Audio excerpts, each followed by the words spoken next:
ऐसे पंथ पे लगाना गुरुदेव कि जहाँ मुझे किसी प्रकार का भय। सत सुब्रत को चारों चरावजो, दया को दानों खिलावजो, शक्ति का मैं कौन और आपका स्मरण करूं। महाराज झूठ बराबर पाप नहीं, सत्य बराबर तप नहीं, झूठ बराबर पाप। जाके हृदय सांचे ताके हृदय आप, इसका हृदय सच्चा है तो सत्य पे चलता है। जिसकी दिन की शुरुआत झूठ से होती है वो सोचे भगवान मेरे को मिल जाए, तो भूल में मत रहना महाराज, भगवान इतना सस्ता नहीं है। वैसा प्रभु को तो एक घड़ी आधी की भी पुण्य इसमें भी आ जाए। हाँ, गजराज घूम रहा था, तिलवर सूंड बची, फिर उसने पुकारा ए हरि ए हरि ए हरि, तो वो आ गया और उसने भगवान को दिल से पुकारा, भगवान को आना। अब अपन मुख में राम बगल में छुरी, हाँ तो फिर तुमने समझ सोचना भगवान अपने पास में, वो कहता कि तू छुरी रखे मैं भी ताप से दूरी रखूंगा। तू बगल में छुरी रखे तो तू सोचे कि मैं तेरे पास हूं, बहुत दूरी बनाए तेरे से। सत सुब्रत को चारों चरावजो, दया को दानों खिलावजो। मैं सत्य बोलूं, सत्य पर जीऊं, सत्य का खाऊं और मेरे मन में दया रहे। मैं गरीबों पे दया करूं, मैं निर्बल पर दया करूं, मेरे मन में करुणा रहे, दया रहे। सत सुब्रत को चारों चरावजो, दया को दानों खिलावजो। सील संतोष की छाया करावजो। मेरे में सीलता रहे, संतोष रहे, मुझे जो मिल जाए उसमें मैं संतोष रहूं। माखी गुड़ में गड़ी रहे, पंख रहे लपटाए, हाथ मले और सील दुले, लालच बुरी बलाए। इसी लालच में को मत पटकना भगवान, मेरे पास जो है उसमें संतोष रहो। जो प्राप्त है वो पर्याप्त है, जो मेरे पास है वो सबसे सुंदर चीज है, मेरा ये भाव रहा। और ये राम के भाव है। रावण का क्या कहना था कि दुनिया की सबसे सुंदर चीज मेरी होनी चाहिए, वो राम कहता है कि जो मेरे पास है वो सबसे सुंदर है। विचार करो कितनी कीमती बात है। रावण कहता दुनिया में जितनी सुंदर चीजें हैं उतनी मेरी होनी चाहिए, पर राम जी ने कहा कि इन सुंदर चीजों को देखो क्यों, जो अपने पास सबसे सुंदर है।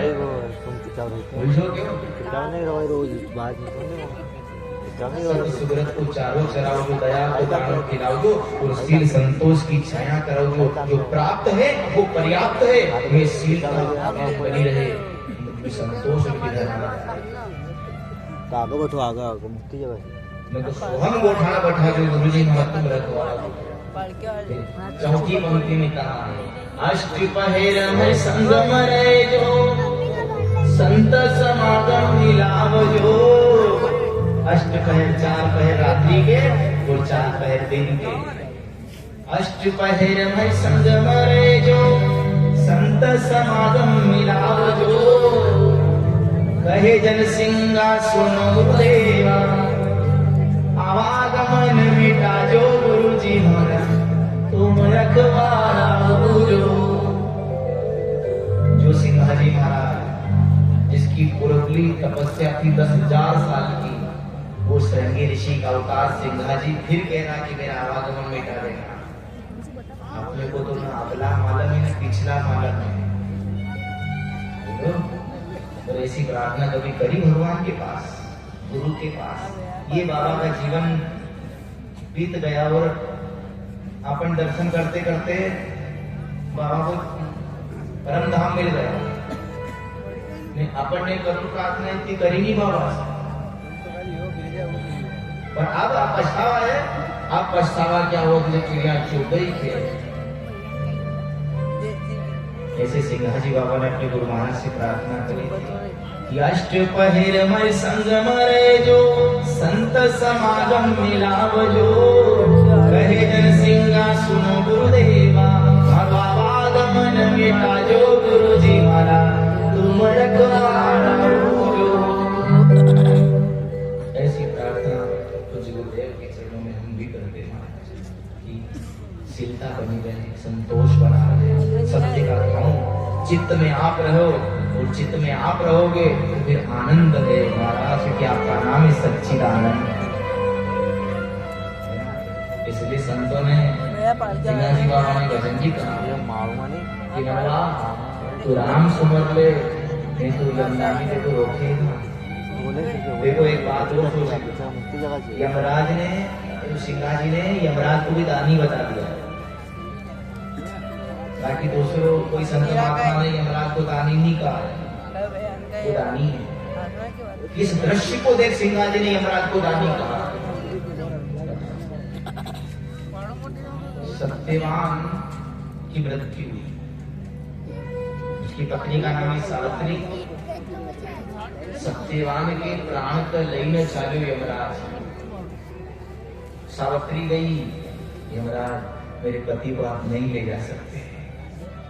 कहा देवी उसका समय हो गया, मेरे को ले जाना पड़ेगा। कहा नहीं, सती नारी हो और पति आगे कैसे जाए। तो यमराज ने कहा कि तू जो मांगी वो मांग ले, एक वरदान मांग ले। अब देखो ऐसी कथा आती है कि सत्यवान के माता पिता नेत्रहीन थे, अंधा अंधी थे। माता पिता तो गरीबी भी थी, तो अब पत्नी विचार करती, सत्यवान की पत्नी सावित्री, कि मैं धन मांगू, कि मैं पुत्र मांगू, कि मेरे अंधे सास ससुर की आंखें मांगू, क्या मांगू, विचार करो। और सत्यवान की पत्नी सावित्री भी गायत्री मंत्र का जप करती थी। महामंत्र जितने जग माही कोहूं गायत्री सम नाही, सुमिरत ही में ज्ञान प्रकाशे आलस पाप अविद्या नाशे। उनने यमराज से वचन मांगा, वरदान मांगा। क्या कहा कि मेरे अंधे सास ससुर मेरे बेटे को सोना चांदी की चम्मच और कटोरी में खीर खाते देखिए मारा। एक वरदान सब ले आए। मेरे अंधे सास ससुर मेरे बेटे को चांदी की कटोरी से सोने की चम्मच से खीर खाते देखे। तो चांदी सोना की कटोरी में कोई गरीब का बालक थोड़ी खाएगा, धनपति हो गए, धन भी ले। मेरा बेटा चांदी की कटोरी में खाए, मतलब बेटा भी आ गया। मेरे अंधे सास ससुर ये चीज देखे, मतलब आंख भी ले आई। मेरे अंधे सास ससुर मेरे बेटे को चांदी की कटोरी में सोने की चम्मच से खीर खाते देखे, तो कहता था उसको आप ले जाओ तेरे पति को। तो कहा तो तुम हाथ भी नहीं लगा सकते, क्योंकि मेरी संतान नहीं है, तो तुम हाथ भी लगा सकते। सत्यवान के प्राणों को ले आई महाराज, और अपना बल बताया, अपना पुण्य बताया। अपने सती तो बल से यमराज ने भी सत्यवान के प्राण लौटा दिए। तब सिंघाजी महाराज ने कहा कि वो दानी है, तुम भी कुछ पुण्य करोगे तो तुमको भी वो छोड़ देगा। और तब सिंघाजी ने कहा कि मनवा ओ